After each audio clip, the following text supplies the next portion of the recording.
Hai Sobat BKN, ketemu lagi di Q&A. Aku Sabila mau menjawab 5 pertanyaan pilihan di media sosial dan kanal pengaduan BKN. Langsung aja ya aku bacain. Yang pertama yaitu terkait dengan kalau usia 45 sempat CLTN saat usia 50 tahun dan masa kerja 20 tahun, apa masih bisa pensiun dini? Sebelumnya, perlu diketahui oleh Sobat BKN bahwa selama menjalani cuti di luar tanggungan negara atau CLTN, masa kerjanya tidak dihitung ya. Misalnya, Sobat BKN sekarang usia 50 tahun. Untuk bisa mengajukan pensiun dini, harus memiliki minimal masa kerja 20 tahun di luar durasi yang diambil saat CLTN. Dan di pertanyaan kedua, yaitu terkait dengan periode uji kompetensi kenaikan jenjang jabatan. Berapa kali dalam setahun sih, Min? Nah, untuk pertanyaan kedua, untuk jadwal pengajuan UKOM diatur oleh masing-masing instansi pembina JF ya. Dan di BKN sendiri bagi pemangku jabatan fungsional kepegawaian.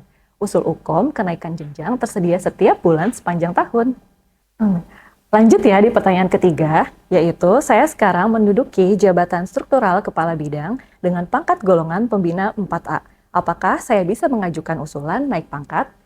Bisa tidaknya tergantung kualifikasi pangkat puncak yang dimiliki. Misalnya untuk eselon 3A.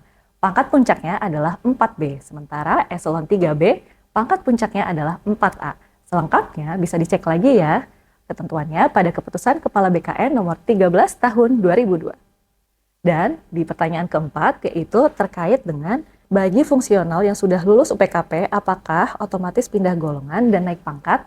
Nah, dalam hal UPKP-nya telah dinyatakan lulus, maka untuk naik ke pangkat golongan yang lebih tinggi harus tetap diusulkan terlebih dahulu kenaikan pangkatnya oleh instansi ke BKN dengan jenjang jabatan yang sama saat ini.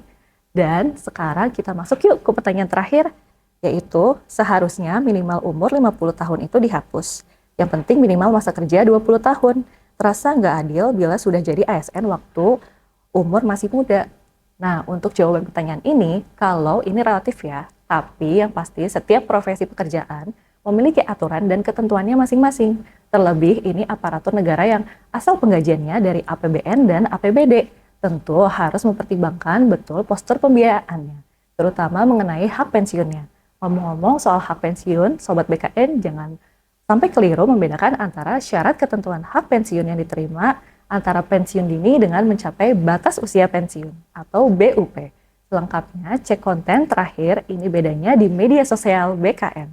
Nah, itu dia jawaban dari 5 pertanyaan pilihan yang ditanyakan oleh Sobat BKN. Gimana nih, sudah paham ya sekarang?